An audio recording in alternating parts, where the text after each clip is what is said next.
Yes, guys, welcome to Chasing Green Arrows. We are back looking ahead to game week 10. I'm Gianni Battici and I'm joined by regular co-host on a Wednesday/Thursday. We're going a little bit later this week. Mr. Bigman Backer. Bigman, how are you, mate? Good to see some healthy Bruno returns last night. Hi, Gianni. Hello, Marco, all the listeners and viewers. I mean, it was bittersweet, honestly. I think it's getting to the point where he'll probably do well now in the weeks to come, and everyone will be Yeah. like, it's new manager bounce, even though he'll post similar underlines to what he was doing Mm. before.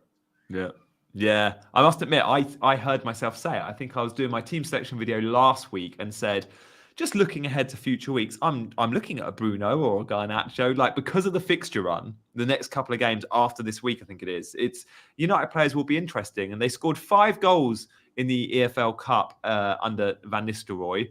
They've never scored 5 goals under Ten Hag, which was interesting. And it sounds like Amorim is obviously coming in, but he won't be taking charge straight away.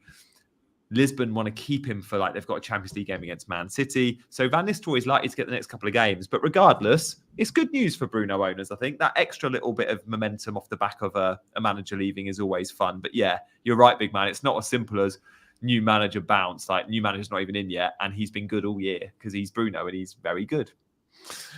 How are you looking for this week anyway? How's your week gone? It was a Leicester team, right? It wasn't even a very strong team they were up against. So that's the caveat as well. So I won't read too much into a one-off performance as such. I was more annoyed at what happened in the weekend actually, where in the first half, yet again, I mean, as we've seen time again this season, he should have had returns and he didn't because Dallo missed an open goal. Bruno himself missed a header, which was from point blank range. So it's just one of those things which seems to be happening every single week, and it's just funny at this point where I'm just laughing out loud when he keeps on dodging those points. Yeah, I'm glad we're streaming on Thursday because we can actually touch base on some of those. There was a lot of Wednesday night action for Premier League teams in the EFL Cup, and I think it's important to review that. So before we get to our big questions and before we get to Big Man's team, guys, do stay with us and get all your questions in the chat. Let's just review what we saw last night because things like rotation and minutes and injuries were all talking points. So first up, we saw a sort of second string-ish Brighton team, the likes of Moda and Gruder and Lamptey all started, versus a Liverpool team which rotated a bit as well, like Kwanzaa and Gomez were the centre-back pairing for Liverpool. It looks like Robertson might not be first choice. He's played. Tsimikas could come in at the weekend. Gakpo with a couple of goals. Salah got a rest. What do you make of... I mean, no, we'll save our Salah chat, shall we, big man? Should we save our Salah chat? I mean, Liverpool scoring goals and Gakpo and Diaz both started last night. Firstly, I just like to say that there are a lot of moving parts this week. So this is in a long time. This is one of those weeks where this was definitely not a week which was one where you should have made early transfers because of the injuries, the cup games. There's just, even at this point, there seems to be a lot of information which will come later tomorrow after the deadline. We'll be streaming then as well, so that's going to be after the press conferences. So that's going to be really nice as well because at that point, we'll have the maximum amount of information we'll need to make informed decisions. Currently, there's still a lot of things that are up in the air. As mentioned with Liverpool, I don't think there's much with Liverpool. I think Darwin got the rest. He mentioned Arne Slot in the post-match press conference that Darwin was rested. And even when he was praising Cody Gakpo, he was sort of mentioning him as a competition to Luis Diaz. So I don't think that Darwin's place will be in jeopardy. And I think actually if someone is wildcarding, let's say in game week 12 or 13, is actually a really good short-term punt until Jota is out injured with the fixtures that Liverpool have. But I'm not sure I can go there without a wildcard in hand because it feels a bit too short-term, even though the upside is there. And I like him as a pick. But apart from that, Eze was the big one, Gianni. I think Eze, relatively high-owned player, got taken off with what was a hamstring injury actually, and given the fact that there's a very short turnaround between the weekend's games and Wednesday, I highly doubt that he'll be fit for the weekend. So Eze was one which people, I think, was a big red flag. Gabriel wasn't expected to play. But apparently, according to Football London, and there was this article that's just come out, which is suggesting that Gabriel could have played. Yep. against Preston, but was deliberately rested, which is positive news for owners because that gives me the feeling or the inclination that he could be fine for Newcastle, even though it's an early kickoff on Saturday. But uh, signs are positive. Yeah, yeah. I think the Arsenal giving a clean sheet, Gabriel probably being around is good. Man City had a few injuries. I mean, we saw Akanji injured in the warm up. We saw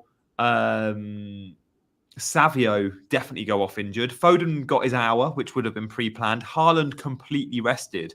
But they're down to the bare bones, Man City, and it's likely we'll see Bernardo on the right, Mateus Nunes on the left, Foden in the number 10, Haaland up top.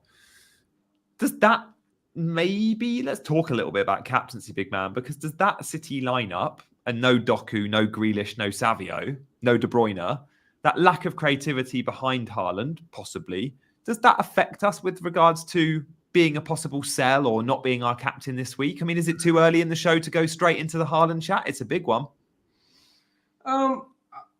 It's a good question, Johnny. I mean, I'd be very curious to hear your side of the argument as well. Personally, I think as if these are just narratives that you want in your head if you're looking to sell Haaland, because Haaland can haul in any fixture. Mm-hmm. If you tell me even with this team, he got a hat-trick at the weekend, I won't be surprised because it's a City's team. They're still levels above Bournemouth. The fixture's still favorable. And yes, he hasn't really scored as heavily as we expect in recent weeks, but Gianni, you triple captained him this week, and I can only imagine what you went through when you saw that he had an XG of 2.2 and went away without any returns. Honestly, I was so disappointed. It was like, I thought the 2.2 was a bit was actually under generous. I think watching the game and the big chances, it felt like more of a 3 XG, maybe even higher. But yeah, and then ordinarily gets a hat trick off that. He's never had that XG. He's only once before against West Ham a couple of years ago. He's had higher XG in a Man City shirt in the Premier League. Ridiculous. But yeah, I mean, even against Ipswich, his XG was 1.7. Yeah, and in Southampton it was like significantly higher. So that's the right call. The right call. I do back those XG numbers always. I like it, which is why arguments like Eze and Bruno have been good picks. It's just been unfortunate, and that's FPL. And you can't even argue that that XG is relative to a player's finishing ability, because we're talking about the same player. Yeah, exactly. Yeah. We're not talking about XG for Darwin Núñez here. So yeah, I look at it and think there's an argument to sell Haaland this week. I think it comes down to the amount of transfers you've got and your appetite for captaincy over the next few weeks. If you think Mohamed Salah is a better captain option in the next couple of weeks than Erling Haaland, and you're going to use him more for the armband, then absolutely you can make the switch. But you need the luxury of free transfers, a ton of them, by the way, because if it goes wrong and you want to reverse it, having free transfers would obviously be useful. But if you are selling Haaland, you've probably got to make your bed. You're not really ever going to reverse that move in the next couple of weeks. Like if you're selling Haaland, not only are you sell and say moving to Mo Salah, that's 2 transfers, but there is a price difference there. And if you're selling Erling Haaland to Mo Salah, you're not keeping 2 million in the bank. You're probably spending that 2 million. Like you might sell a Dibbling in midfield to a Salah, and then you might sell Haaland, but actually buy someone that's 2 million more than the Dibbling spot, like, I don't know, a Cunha or a Chris Wood. So you've got to think about, are you happy to go without Haaland this week? Well, the answer for many is, yeah, I think Salah's the better captaincy option at home to Brighton. By the way, I actually do think Salah's the best captaincy option this week. But then you look at the next 3-4 weeks and go, how would I feel not owning the game's best player for this next month or for this next 5-6 week period? And that's the really scary question I think you have to ask yourself if you are going without Erling Haaland. I mean, some will try and squeeze both in, big man. How do you feel about that? Like, the only way in which I can get both in my team would be to sell players like Foden and Trent, and I'm not willing to do that. Yeah, I mean, you've basically mentioned a lot of things, and I'm trying to figure out where do I begin. Mind dump. It's just my complete mind dump. I've not spoken about this in 24 hours. That was 100% my mind dump. Thanks for staying with me. You've made plenty of relevant points. I firstly completely agree. If anyone is making the double move, it requires 2 transfers. I don't think necessarily have to have more than that to make the transfer. 2 free transfers, by the way. I'm not in favor of making the transfer here at all, personally. I think it's a very close call, even with 2 free transfers. So Without a hit, I don't think. With a hit, I don't think anyone should be considering it. But for two frees, it's a transfer that kind of makes sense. I think Yeah. it's definitely one where you won't reverse it at least until game week 17 or 18. In game week 18, when I looked at the fixtures, we'll just bring the fixture ticker up and let's Yeah. discuss captaincy one by one because that's actually very relevant to this whole discussion. When you look at let's go game week by game week, Jani. So this week we both of us unanimously agreed that Salah's probably the better captaincy option at home to Brighton, as opposed to Haaland away to Bournemouth, right? 100%. Yeah, best fixture. Yeah. Best picture, yeah. Game week 11. Game week 11. Liverpool playing Aston Villa at home. City have Brighton away. Salah's better again, I think. That's marginal. I struggle to call that one, but yeah, maybe the home advantage. I don't know. Who have they both got in the midweeks? They got Champions League trips. I don't know who's got this might come down to who's got the difficult trip in the week. Do you know their Champions League fixtures? There's also the fact that Spurs are playing Ipswich at home. So if someone still has Son, can afford to go there as well, because that's clearly the standard fixture. Well, Solanke as well, if he shows any kind of improvement this week, right? Yeah. So, I mean, at the back of my mind, then again, Haaland is not exactly the clear captaincy option in game week 11 either. Is the point? Yeah. Then we look at game week 12. Liverpool have Southampton away. A very, very good fixture. City are playing Spurs. So then again, I think it's a fairly clear call in Salah's favor, right? Yeah. Southampton away is great. Game week 13, City are playing Liverpool away. Again, not the easiest of fixtures. That's another week where you can, obviously, I mean, it's not an easier fixture for Salah as well because they're playing against each other. But in game week 13, you can perhaps look at Palmer at home to Villa. Yeah. Or Spurs are playing at home to Fulham again. Or Arsenal even against West Ham, if at that point you can afford to get Salah in your Saka in your teams. Yeah, right? I think even you mentioned Palmer there for 13. You could even think Palmer for 12. Leicester away. Yeah, Leicester away. That's one I missed. Exactly. Leicester I like away. That. Right now, I'd say probably going to captain Palmer in 12. Yeah, again, very good point. Game week 14 is the one which really scares me. Because game week 14 is one where Haaland has Forest at home. Liverpool have Newcastle away. But that is again a week where Southampton are playing Chelsea. So you can captain Palmer again. Yeah, it's a shame. Those two easy Chelsea fixtures, Leicester and Southampton, are both away. We do know Chelsea and Palmer at home are a slightly different proposition, but I don't mind those away games at all for Cole Palmer. The Southampton one is arguably better, I think. Yeah, maybe because they come and they play, don't they? They come and play at home. I mean, Man City against Forest in 14. When Man City play the middling to lower teams in the division, I think it's fair to still class Forest a middling to lower team in the division. When they play one of those teams at home, ordinarily they offer the greatest ceiling in the Premier League, right? They offer the chance of a 4-5-0 win. Exactly. And I know that Forest have been relatively decent this season, and they generally don't tend to concede more than 2 goals in most fixtures they play in. But I mean, the gulf in class is huge, and it won't surprise me if Haaland scored well in this fixture. But again, at the same time, De Bruyne will be back as well by then. I mean, it's easy to say, Nikolai, and you're right. Forest XGC is the 3rd best, and look, Forest went to Liverpool and won 1-0. I think it was. We're not saying Forest are bad by any stretch. We love Forest, but Man City are a different beast. And if they score early, they have the ability to go and beat Forest 5-0 because they're Man City and De Bruyne and Haaland. But then again, it's important and worth mentioning that this is not exactly a Leicester at home or an Ipswich at home or Southampton at home, right? True.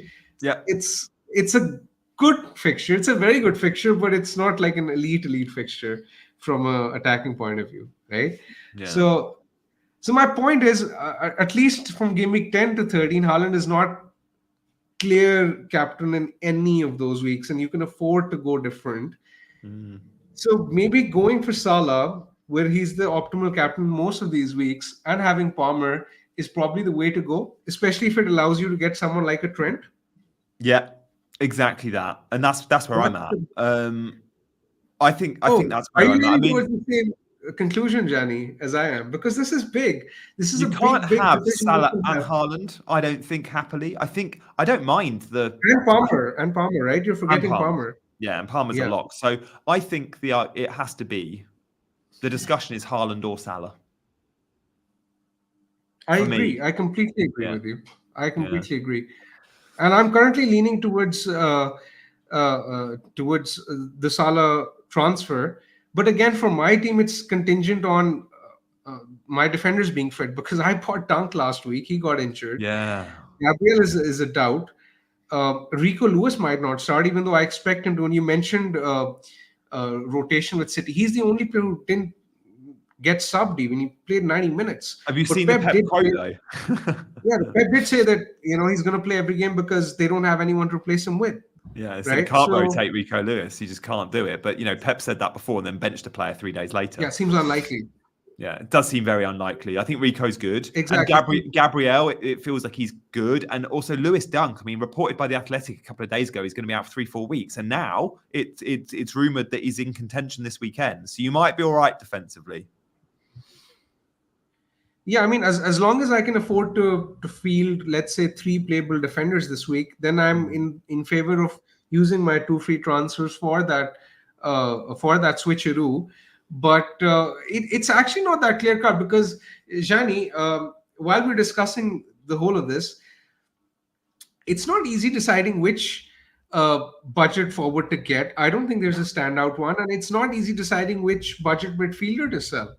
And I'm sure you're going through the same conundrum because while I fancy Salah over Haaland, it is these decisions which are making me doubt myself because I'm not exactly sure on which way to go. Yeah, it's tough. Like the budget forwards is like if I was making the switch, I mentioned like Dibbling out, Salah in, Haaland out. I've got 6.5 to spend. Who am I buying? I mean, Cunha is getting the most amount of love. Chris Wood has been unbelievable. I don't know. We might have a graphic on forwards. I'm not sure. Our producer will pop it in if we do. But the budget forwards, like I like those two. But then there's loads out there that are selling Dominic Calvert-Lewin and only have 6 million to spend and not money in the bank. You could go down to a Johan Visser, who I think is a brilliant shout. I mean, we look at Brentford's fixtures. Like their away form's not been great, but they've had really tricky away games. They've played, I think, Liverpool. They've played both Manchester clubs. They've played Spurs. I fancy Brentford to score goals against Fulham, Bournemouth, Everton, and Leicester and Villa. Like, it's a great 5-game stretch. And looking at the XG numbers of Brentford, they're top 5. Looking at the goals for Brentford, they're top 4. Mbeumo plus Visser could be a really nice combo. So I think I'd be going Visser, but I mean, I also like Cunha very much. And look, Chris Wood, for those that haven't owned him, me and you, big man, we've been hit by that. But I just feel because of the fixtures at Forest, it's okay to maybe go without Wood. I mean, I'll be going Visser, I think. I might sell Dominic Calvert-Lewin for Visser. Just maybe not this week, because when we look at Everton's fixture this week, it's better than Visser's. Currently, the likes of Solanke, Bruno Fernandes, Pedro Porro, Calvert-Lewin, all these guys are treating my team as prime real estate because, I mean, I just have bigger fires in my team to address. Yeah. It's such a tough one, that. I can't afford to touch them in my team personally. And I'm jealous of your Visser transfer actually because I have Mbeumo, Flecken, and Waldemarson, right? So I can't even go Visser. Yeah. Here's some forwards. I mean, it's Haaland, the premium, and then the others are all cheapos, like all below 6.5 million. How do we rank these then? Like, where are you at? Let's forget Haaland, let's rank the others. I think I'm 1 Visser 2 Cunha, but I could easily be persuaded to be 1 Cunha 2 Visser. I just don't think there's enough between the budget forwards to possibly suggest spending the premium over the others. I like Visser because of his price. Cunha is nice as well. But for example, the difference between Cunha and Jimenez could be the difference between, let's say, someone getting Trent or having Guardiol. I think that's significant. That is a significant difference. Yeah.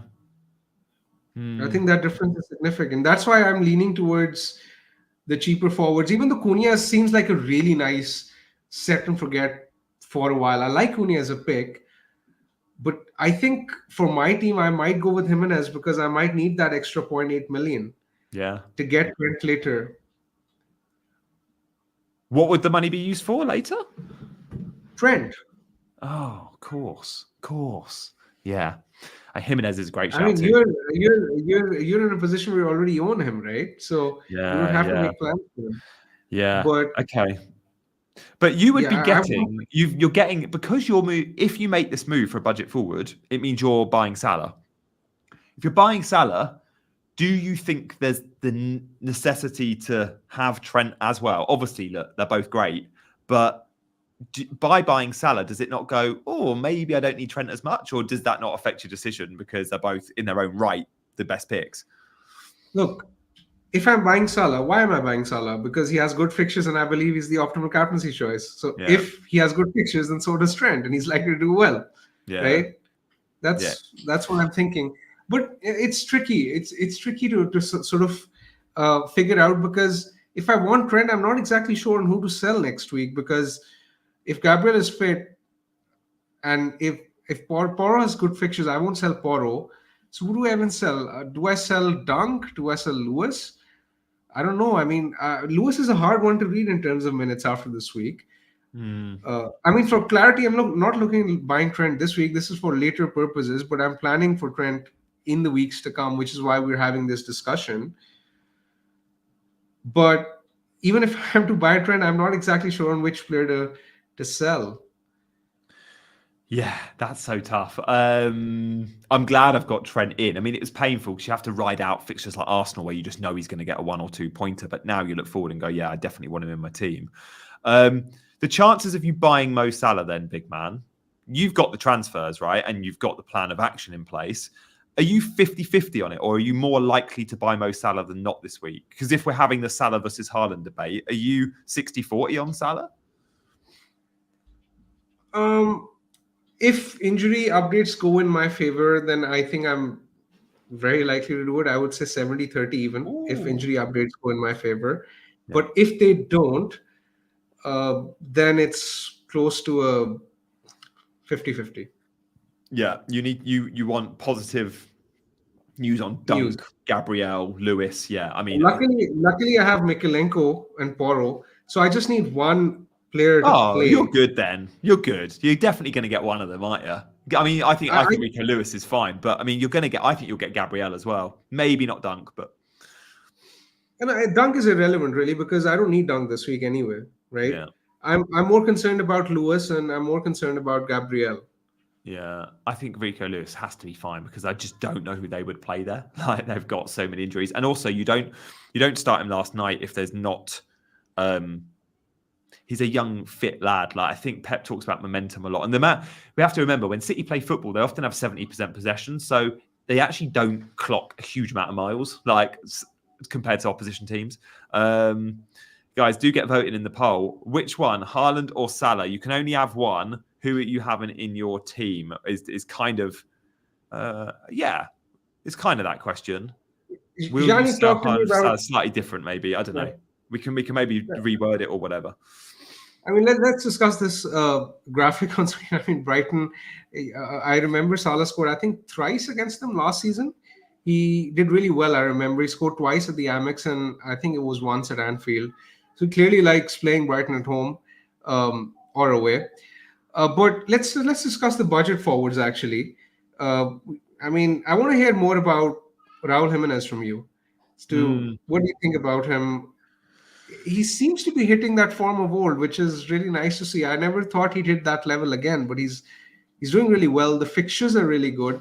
If you notice in most games, Fulham are clocking like really healthy XG. Yeah, I really like him. And I said to Dean the other day, it feels like he's getting fairly close to what we saw at Wolves. Definitely his best, of course, best we've seen him since that head injury. And the trajectory he was on, by the way, before that head injury, he would have had a big move. Like he wasn't going to stay at Wolves for long. You'd see him at a Man United or similar, but it didn't work out in the end. But he's come back. I mean, he scored a goal for Mexico the other day in the last international break. It was a free kick from 30 yards. Like goals we don't usually see from Jimenez. Like he is flying at the minute. My only concern with him, and look, no 6 million forward is going to come with absolutely every guarantee. They're all going to have a cross in one box. The one box you put a cross in for Jimenez, and at the moment we are seeing 90 and 90 in the last 2 games, but you might see a fair few 75-minute subs because Muniz is breathing down his neck. And that's dependent on game state and his performance. The game state and his performance in the last 2 games, i.e. they were drawing 1-1 with Everton, he stayed on the pitch 90 minutes. Aston Villa, they were losing. He stayed on the pitch 90 minutes. But we have seen before that 76, 82, 73, 72. Yeah, I don't mind that. I don't mind that, though. I don't mind that. You're not going to get absolutely every box ticked. I think it's a very valid point. But I just don't think Muniz is good enough to just completely keep him out of the 11 for a while. I think Jimenez will definitely be first choice for a while. Yeah. But if Muniz comes off the bench and scores, he's not starting the next game. He has to have an absolute, like, Jimenez is clear first choice now. So you're safe for starts.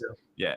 Exactly. So Muniz is may 8 into the odd, let's say 10, 15 minutes at the end of the game, which will be annoying. I completely agree with you over there. But Andres Pereira's penalty, I mean, that was horrendous. Yeah, he's not holding pens, is he? I just can't see him keeping pens either. So I think Jimenez will likely be on pens as too. Yeah, I think so. I think Jimenez will be on it, and if he's not on the pitch, maybe Smith Rowe takes it. But yeah, I mean, I look at that Fulham team. It's so exciting. You have on the pitch together Iwobi on the left, Traore on the right, and both Andreas and Smith Rowe playing as number 10s. That is 4 creative players serving Jimenez, as well as wing backs like Tete and Robinson, who get a lot of penalty area touches and are high and wide. Like this team is built to attack, and somehow they're keeping clean sheets. They look like they'll keep clean sheets too. But yeah, the fixtures are good. That Brentford game at the weekend, Fulham Brentford, that's got goals. That's a London derby. I see that being 3-3. Like it could very easily be a 3-3 game. So yeah, he's a good pick. That's why I like Visser as well, though. Yeah, I think it's a good fixture for Visser too. But long term, Jimenez has got good fixtures. Yeah.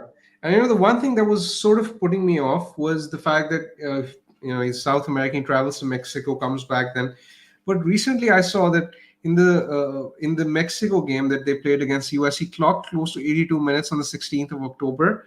But then he came back and played 90 on the 19th of October, which was like 2.5 days after his fixture, the South American fixture. So he's clearly fit as well. So I'm not exactly being perturbed about the international break coming up either, which is why I think he's nice. I think ideally I'd want Cunha if both of them were the same price, simply because Cunha seems more secure and more safe. Yeah. But I think given what my team requires, I might go Raul over him. And I think it might even be a blessing in disguise because, as mentioned, Fulham are a much better attack. Like I don't even think it's a comparison with Wolves. 100%. Like I look at team stats probably too much, but before buying a forward, I go. If I'm buying a budget forward, I look at the team XG first and go. It's between I like Brentford, I like Fulham because I see the team stocking high XG. Now, sure, Cunha gets a lot of Wolves' XG, but Wolves have not been the same beast. The fixtures are there, and maybe that changes. But yeah, I feel way more confident in, say, a Brentford attack than a Wolves attack, for example. And I think I'd say the same about Fulham. Of course I would. So yeah, mate, I like it. And also that money matters. You're right. Like it's not 0.2 or 0.3. We're talking about a 0.8 saving between Cunha and Jimenez. Like that 0.8 or around 0.8 can be the difference of reaching a Trent or not reaching a Trent. So you're not comparing an apple with an apple there. Exactly. If you're looking at it from that perspective, then I might need those funds later in my team. So it's tricky to say. Okay, we've addressed the budget forwards. We've addressed Haaland and Salah. Let's address the mids to sell, because I'm very curious to hear your thoughts on who you're selling. You wildcarded Game Week 6, and the template Game Week 6 wildcard team had Rodgers. It had Semenyo. Some people had Eze as well. I assume if you have Eze and if he's injured, I think he's the obvious sell now. But what about Rodgers and Semenyo? If you were to sell one, which one are you looking to sell and why? Yeah, I sold Semenyo a few weeks back to go dibbling because I knew money would be an issue. And money's always an issue. Like we've just spoken about, Jimenez or Cunha, because I might move to Trent and I might need the money. Even if you don't need it for Trent, you're going to need that 0.8 at some point. We always need money. It's our enemy in this game. So I looked at it and went, Semenyo is always going to be on my bench. I think we'll talk about premiums in a bit. Let's keep our chat on those midfielders. So yeah, budget mids. Like Semenyo is always going to be on my bench. I'm like, 5.8 million. That's a lot of money on my first sub every week. I want 4.6 dibbling there. And as good as Semenyo is, I couldn't see it. He was my 8th attacker. And I think our 8th attackers should be bench fodder at the moment, especially if you've got a good 4th defender. So yeah, I think I'd be selling Semenyo over Rodgers. I know Rodgers' fixtures aren't great, but I just like the fact he plays second striker for a team that I feel confident in for goals. And look, Bournemouth are good, but Semenyo, I don't know, he started the season so well and his shot volume is impressive, but I just prefer Rodgers and he's cheaper. When you look at it from a data point of view, an underlying point of view, underlying data, Rodgers has the better non-pen XGI per 90, and he seems relatively secure from minutes as well because he's getting 90 in every game, and Rodgers is obviously with the Champions League and all, he's at the risk of getting rotated early. But I think I'm leaning towards the same conclusion as you, Jani, especially after the Rodgers rest last night. So now that's given him a bit of, I think that was significant because that's given him more breathing space and more oxygen to sort of survive and play more Premier League games down the line, right? Which he clearly needed. He needed that because he's played a lot of minutes, hasn't he? Exactly. So had he even started, let's say, last night, I wouldn't have been sure about minutes at the weekend at all. So now that that is done and that's out of the way, I think there's a good chance that I might end up keeping Rodgers over Semenyo because even though Semenyo is great and his underlying data is better, Aston Villa are a better attack than Bournemouth. They seem to be a more reliable team. And if someone is playing in as the number 10 in that role, I bought Rodgers for very cheap as well. So that's another factor at the back of my mind. The money will matter there. Yeah, I'm not sure I want to sell him. And again, there's the difference between the selling value for me between both is actually 0.4 million. Again, that 0.4 million is significant. 0.4 million is a lot. It's not like it's not 0.1 million. It's a lot.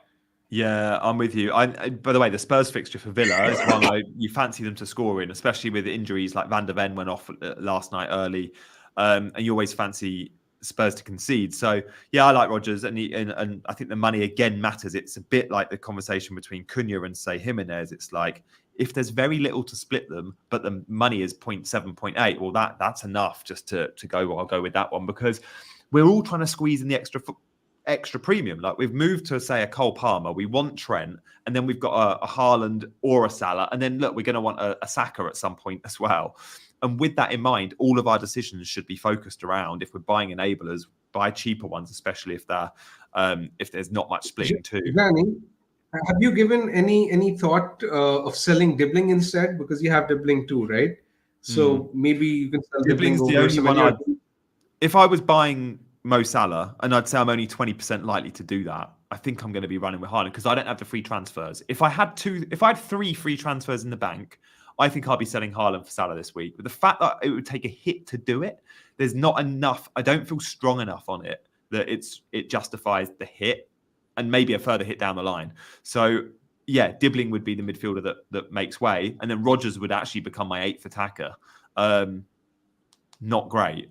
And then, like you, I'd be buying a budget forward. I'd probably buy Visser over Jimenez, but there's little to split it. So yeah, currently you're with one free transfer. One free transfer, and I own Phil Foden. So my midfield looks a little bit different. I don't own an Eze or a Bruno or a Semenyo. I own Foden, Palmer, and Burmo. Who am I? The midfielders, Rodgers, and then I guess there's one more I've forgot. Dibbling, of course, yeah. And again, that's the other route to Haaland. It's, I could sell Foden, I could sell Trent and shuffle there, but I'm just not willing to get money out of Trent now when everyone feels like they should be buying him. So, yeah, I think I'm fairly happy. And Foden can stay for a couple of weeks and maybe he becomes a Saka. Or if he really disappoints, he could even become a Son for the Ipswich fixture. If Son impresses me this weekend and I go, I want to captain Son versus Ipswich, I could make that move. Or I could even go down to a Kulusevski, who got 2 assists, by the way, last night again. Kulu playing so well. Are you saving the transfer this week then, currently? I've got 3 options. Option 1 is the Salah move, 25% likely to do it. Option 2 is DCL out for Visser. I'm probably 40% likely to do that. Like, I really like that move, but I feel like next week is the stronger week to make that move. DCL goes to West Ham. Visser has a home fixture against Bournemouth, I think it is. Leicester, I think. Is it Leicester? Oh, even better. It's Leicester, yeah. And then option 3 is, again, 40% likely-ish. Haven't done the maths. Which would be rolling. Yeah. Yeah, that's fair. Yeah. Interesting. Yeah, what would you do with Visser versus Calvert-Lewin? Because there's a lot out there with a Calvert-Lewin size problem. Do you give him one more week, big man? Because you and I are probably both doing that because it's Southampton. It's Southampton, and Southampton have plenty of injuries in their squad.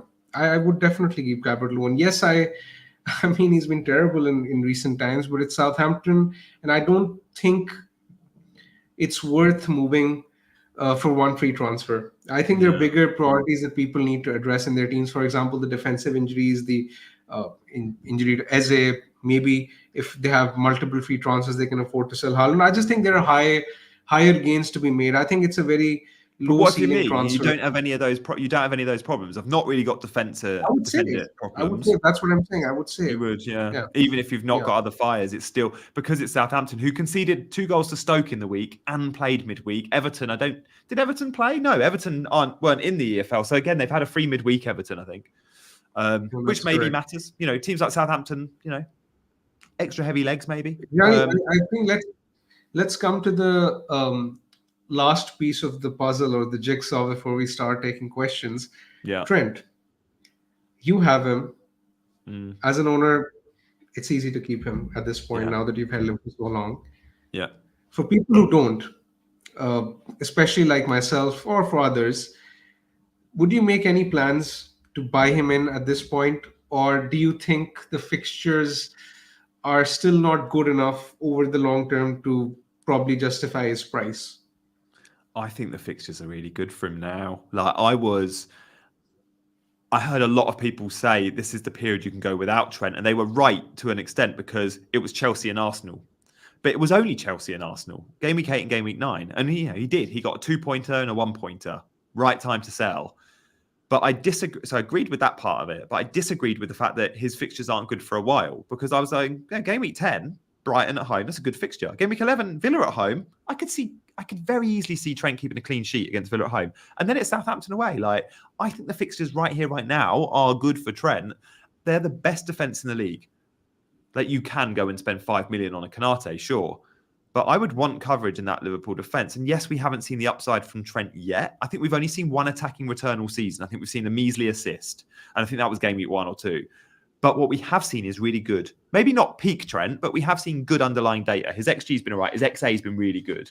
He's going to get attacking returns. And when he does, he's going to mop up in the bonus as well. He's already done all right this season in the bonus. So I think Trent is still the go-to defender, especially in a world where people might be offloading an Arsenal defender or two. Definitely Trent. If I was you, I'd be making plans to bring him in the next fortnight. Yeah, I mean, City's fixtures are turning as well, right? So I don't necessarily feel the need to have a City defender anymore from now on in either. Yeah. I think that's also playing in the back of my mind. Surprising, so many have bought Gvardiol. So many have bought Gvardiol's amazing. But I think last week was the week to buy. I mean, now he's still the most transferred in, isn't he? I think he's still one of the most transferred in players this game week. Yeah, I personally don't understand that. Yeah.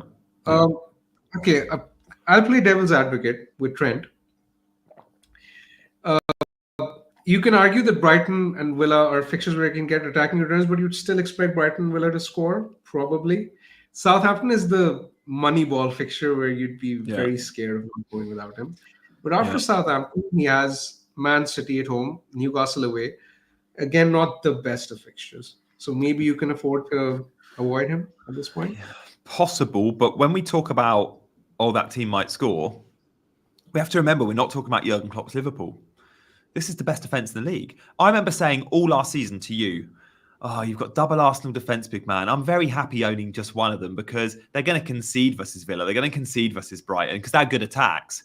And Arsenal kept proving me wrong and kept getting clean sheets. That could be Liverpool this year.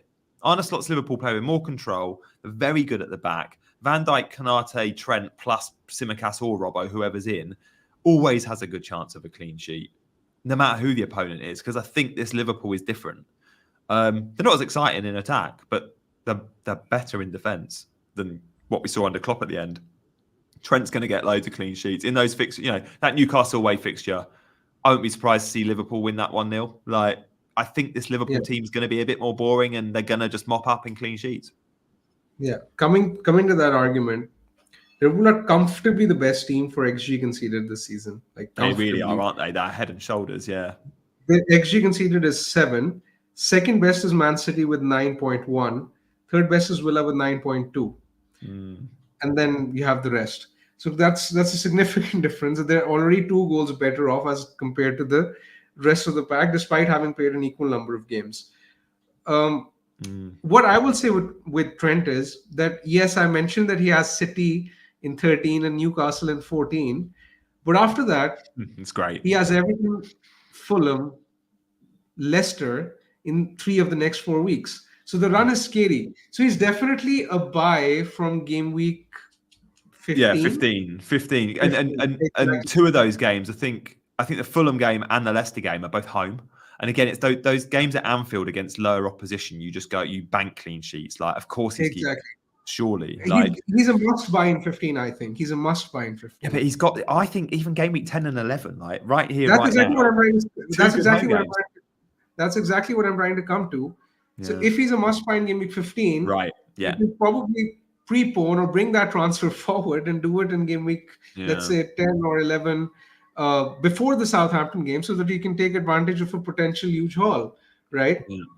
He's gonna get a 15-16 pointer soon. I agree. The data, the underlying data suggests. I remember starting the season, I was like, game week 1-2, I was thinking, I know he wasn't getting big points. Like, he got an 8. His first 3 weeks got 866, and I think he got no attacking returns in that, but he did get some bonus points because his creative numbers were good. I think he got 2 bonus points in match day in game week 1. But I remember thinking, whoa, I'm so pleased I planned all pre-season. You got to have Trent. Because I was thinking, this kid is putting up really good expected assist numbers. Like Ipswich, his XA was 1. Brentford, game week 2, his XA was 0.53. He was really unfortunate not to get assists. So I feel like we're going to see, last couple of weeks, we've maybe watched him against Chelsea and we've watched him against, was it Arsenal, and gone, we don't need Trent because he's quite deep and not that attacking. That's because he was playing 2 very good attacks. He's still going to be very attacking. And the next fixture's coming up. We're going to see an attacking Trent versus Brighton. We're definitely going to see an attacking Trent versus Southampton away and probably against Villa. I think it's a case of recency bias, honestly. Yeah. I mean, had he even gotten a single assist in any of those fixtures, people won't be saying that. Yeah. He's playing well. He's playing really well. His interview about the Ballon d'Or the other day was great as well. Like, he has aspirations to win the Ballon d'Or. This is a guy full of swagger, and Real Madrid have always linked with him. There's a contract situation there, and let's see what happens with him. I think he probably stays at Liverpool, but he wants to be the big fish. And even watching him for England in the last international break, he scored a free kick, direct free kick. Like, he's flying at the moment. He's in really good form. Big man, let's see your team then. We can come to the team. I was basically going to refer that this is going to be one of the very few times where our teams are actually going to drift significantly.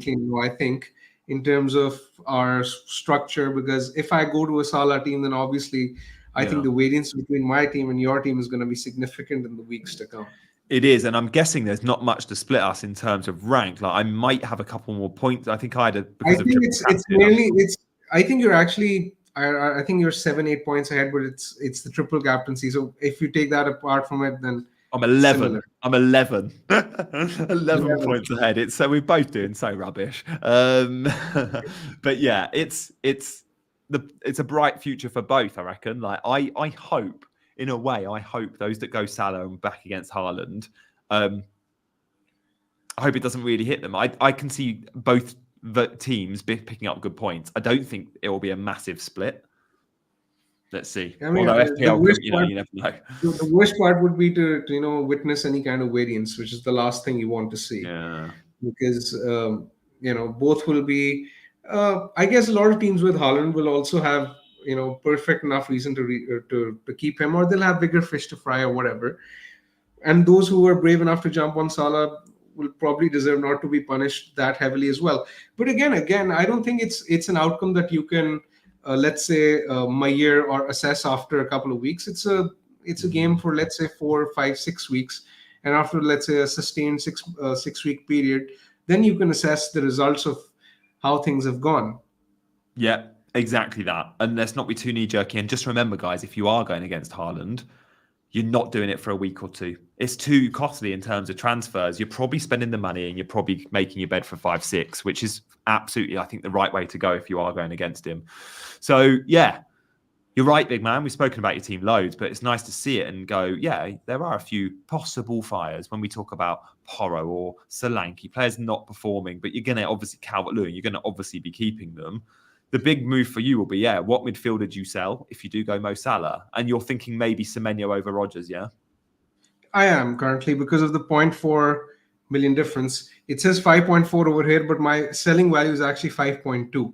Yeah. Right. So that difference between them is 0.4 million. And I really want to buy Cunha, but I think I would probably go Raul because You've got to think of Trent, haven't you? You've got to think of Trent. Because I have to think of Trent and I have to facilitate a transfer him in the weeks to come. And if I do that, if I get Raul, then I can buy Trent for even Mikalenko if need be. Then I'll have enough funds. Yeah. Wow. So yeah, I was going to ask you how much that leaves you in the bank. So you don't even need to upgrade a Porro, because you could go Porro to Ipswich and then sell him. No, but you could actually go. You could sell it with Porro. I'm planning on keeping for a while because Ipswich and then he has Fulham as well in 14. So I want to give him at least till 14. Yes, he has City in 13, but I'll just bench him in that fixture. It's fine. Yeah. Okay. There we go. So, okay, plans with Solanke, because we say about Porro as some of those fixtures. I mean, my plans with, I think, plans with Solanke, plans with slightly different. Fernandez, plans with Fernandez, plans with Calvert-Lewin, plans with Porro. Keep. That's it. Wow. I mean, I'm not overly impressed with Solanke in his positioning, and same with Calvert-Lewin. I just think they're bigger fish in my team to fry. Yeah, but Calvert-Lewin, you can sell after Southampton, can't you? If he blanks again. My plan with, I'm talking about this week. My plan with Calvert-Lewin is probably to sell him after the international break, which will be game week 12. And I'm eyeing a move for João Pedro, because Brighton have a really good run of fixtures. Yeah, they do, to be fair. After they play Man City, they have Bournemouth and then it gets good. Exactly. And we've just heard today from Hosler that he's back in training. So I would expect him to get, let's say, 2 bench appearances in game week 10, 11, 12 maybe. And then he's going to start playing regularly just before Brighton have that really good run of fixtures. So I'm happy holding Calvert-Lewin till then. I'm not going to sell him for anyone else. And I think, I'm looking at Salah and Trent in the weeks to come through a Haaland downgrade, I think. Reluctantly. Okay. Yeah. I do think it has to be one or the other. I do realize that with his effective ownership, this has the potential to kill my season and just put me, let's say, in my grave. But I mean, I'm happy to take that risk because of the reasons which have been mentioned earlier. Yeah, and look, Mo Salah's not going to compete with Haaland in terms of effective ownership, but we can't forget Mo Salah is also very popular, and those going against Mo Salah when he bangs, i.e. me, it can also be painful. He's over 40% now, Mo Salah. He is creeping up. A couple of weeks back, I remember thinking, he's only around 30%. He doesn't hit me that much. Well, at 40 and being a popular captain choice, as he will be this week, it will also affect non-owners, not in the same way, of course, as Erling Haaland, who will be a lot of set and forget captains. If you don't go Mo Salah, is it Captain Haaland or is it Captain Palmer? Because like me, you've got the armband on Haaland, the vice on Palmer. But if Ten Hag was still there, I think I'd be on Palmer, but he's not. Yeah, I'm not going to Captain Palmer now. I'm going to go with Haaland for sure if I keep him. But Jani, another point which I forgot to mention is that currently I'm leaning towards selling Semenyo, right? So in that case, I think Rodgers will be on my bench. Yeah, you'd have to bench him. Yeah, you can't bench Calvert-Lewin, can you? So it's one of them. Yeah, it doesn't seem ideal, but that's that's just something I'll have to live with. Yeah. And I'll obviously play Raul as well, because And you're Raul's happy fixture benching against. Rodgers the week after too. Like Liverpool away is the week you can bench Rodgers. Yeah, so Rogers will be on my bench for the next 2 weeks, and then we'll see. Anyway, guys, let's take questions. We have the last, let's say, 7-8 minutes. Oh, big man! 400 people are watching, Yeah, please tell the like the 400 what to video. do. Go on, tell them what to do. Tell them Please what to like the do. video, subscribe to the channel. Every week we take the time out to provide you with weekly content. We'll also be doing a stream tomorrow, so make sure to tune in after the press conferences. I believe it's at 2 p.m. Dean will be joining us as well. So yeah, let's take questions. Danny, you go first. Yeah, so that will be tomorrow in 5 minutes' time. Tomorrow, so in 24 hours, 5 minutes, chasing green arrows. Make sure you're watching. No doubt there'll be changes, as in there'll be more press conference news to react to. A lot of press conference news to react to. Start Delap or Solanke. I would be starting. Oh, I mean, Delap didn't start last time out, did he? I think I'll go Solanke just. Who are the best Eze replacements? Please rank them. I think this is a very tricky question. Actually. If you own Eze, you probably don't own Mbermo. Mbomo, Rogers. Kulu. I think Smith Rowe is really good, actually, looking at Fulham's fixtures in the weeks to come. I like Smith Rowe as well. What to do with Gvardiol? Well, if you own him, you definitely don't sell. I think you wait for. I think he'll probably be fine. You wait for the press conference, but I think you keep. Pete's in FPL team. One for you, big man. Peter. Hi, Peter. Afternoon, lads. Sounds like McNeil is going to be problem 5.6. Is Matthias Nunes City's silly move? No. I don't think it actually is. I don't think it actually is, because City just don't have the legs to field 11. You'd expect Nunes to play most fixtures. It's just that you have to sort of be mentally prepared to transfer him out in 3 to 4 weeks, because it's going to happen. It's not something which is going to be a long-term selection. You want a wild card up your sleeve or transfers. But if you've got either of those two things, FPL team, like Nunes is playing really well. That cross on his left foot for Haaland last week, like Doku doesn't reach Haaland with that cross. It doesn't find him. And obviously he scored last night. Like, yeah, I like Matheus Nunes. Even on the left, maybe that's his position. Christ, he's better there in the last month than we've seen in the Man City shirt in the middle. 4 premiums is pushing it. I'm going to just say straight away, I don't like it, because we've spoke about Haaland and Salah drafts in detail, and I think we both agree it's got to be one or the other. Christian is asking Gabriel to Trent for hit. No, definitely not. Raya or Muric? Ooh. I still back the Arsenal defence, man. Like, they're elite. Yeah, same. Bryce is asking thoughts on putting Fernandes in my wildcard team. Should have done it in game week 1 and suffered the pain with me. I mean, generally options in midfield are running out. I mean, Eze is also injured at this point. Luis Diaz doesn't exactly seem as reliable. So I have similar feelings regarding Foden as well. I think Bruno is cheaper and is probably a better pick. So yeah, I'd pick him personally. Mate, the way Gakpo played last night. I'm not the right person to ask, actually, because I think Gianni would probably give you a better opinion on this.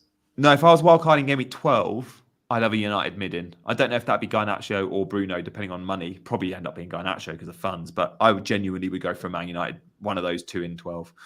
Help me pick one of Visser. Oh, we've given our thoughts on that. Visser for me and Raul for Big Man. Repent says, this is for you, Big Man. Pedro or Larson for best cheap forward outside of Jimenez. I mean, you like the penalty takers, so João Pedro when he's fit, right? I really like João Pedro, but I can't see him just starting immediately after coming back from injury. I don't think he's going to play the next 1 or 2 fixtures. So wait for the international break.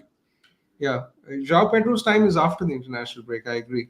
Yeah, Garnacho or Bruno. Yeah, I mean, money always matters, and unless you don't think you're going to need the funds, go for it's a big saving. Guys, thank you all for watching, by the way. Yes, I think this could be a good move as well at that point, because Chelsea's fixtures are turning, so are Spurs. It's a move I might make in game week 14 after Spurs play Fulham, but it's not a terrible move, and I actually really like Jackson from that point as well. Mate, I'm binning Solanke as soon as he plays Ipswich. Once he's played Ipswich, he's done. Honestly, if Solanke scores a hat-trick versus Ipswich, this might come and bite me. I might not. But if I'm going to say it, You know what I'm saying, right? If Solanke scores a hat-trick with Ipswich, I'm still selling him. That might not be true, but let's see. Start or sell? Do not sell Phil Foden. Do not sell Phil Foden. He's going to play number 10. That's all we want from our boy. That's all we want from our boy. When he plays number 10, he usually scores. Not last night. I feel Chicken is asking, would you start Gabriel Rogers this week? I think it's tricky. I would probably favor the attacker because it's marginal. But yeah, I mean, I won't be surprised if Arsenal get the clean sheet either. So it's really tough. Mohammed says, have Dean Young, Robertson. Robertson's at high risk now, by the way. He started last night, and Simicast can get in game time. And we saw Robbo found out for the goal last week. Which three should I play? Should I also play? Personally, I would sell Rodgers. But if you're going to keep them all, sell Rodgers? Sorry, Robertson. Yeah, that's what I was thinking. He's expensive as well, and he's going to start dropping in price. In terms of which to play, I mean, that's a tough one. I don't know. I don't know all their fixtures off the top of my head, so we'll move on from that. But yeah, Robertson. We'll have Spurs away, so Deeney has a tough fixture. Everton have Southampton away. That's all right. And Forest have a good fixture as well. I'm not exactly home. They have a good fixture. I remember this. They're playing Brighton, aren't they? No, not Brighton. Let me bring it up and check. Forest are playing Palace. No, it's not Palace. They've already played Palace. This is killing me. They're playing West Ham. Yeah, that's a good picture. West Ham. Oh, that's it. It's both my goalkeepers. By the way, both my goalkeepers are playing each other in that game. Fabianski started last week. If you've got Fabianski on your bench, just check your rotation. You might want to chuck him in. Like, not for me. I've got Sales starting. But in future weeks, I'm hoping Fabianski keeps his spot and he becomes a rotation for me. That'd be lovely. He was pretty good, actually. Yeah. If you've got Fabianski, you might start getting minutes. Last question is asking, Guardiola or Gabriel to 8 Nuri if injured in the lap or TCL to Konya. Again, it's tricky to say, depending on what we hear tomorrow. I personally won't sell Calvert-Lewin, so that's not an option I would be willing to consider. Just one thing with the Ait Nouri, even though he's ridiculously attacking, he's also on 4 yellow cards. So if he gets any yellow card at this point, he's going to miss a fixture soon. I'm still not a huge fan of Ait Nouri because Wolves are yet to keep a single clean sheet this season. They're right down there for underlying statistics. But yes, Ait Nouri is definitely very attacking. So yeah, I can sort of see why you want to go there. But with Guardiola and Gabriel, if Gabriel is fit, I would definitely keep him. Yeah. Nice. Sally says Son and Garnacho, Brennan. Oh, I'd say Son and Garnacho. You know who's a good punt? You know who's a good punt for people who are wildcarding in Game Week 12? Go on. Darwin Núñez. Who? Darwin Núñez. Wow. Yeah, but how long's Jota out for? I don't know. Is he? He's out till the international break, right? That's what Arne Slot has said. So that exactly fits the same. Who are wildcarding in 12? Sorry, yeah, of course. Yeah, I like that. I like that shout. Guys, thank you so much for your comments. We have reached the hour and we'll speak about Bowen tomorrow. On your way out, hit those buttons. We'll see you for another stream in 24 hours time. See you later. Bye-bye. See you.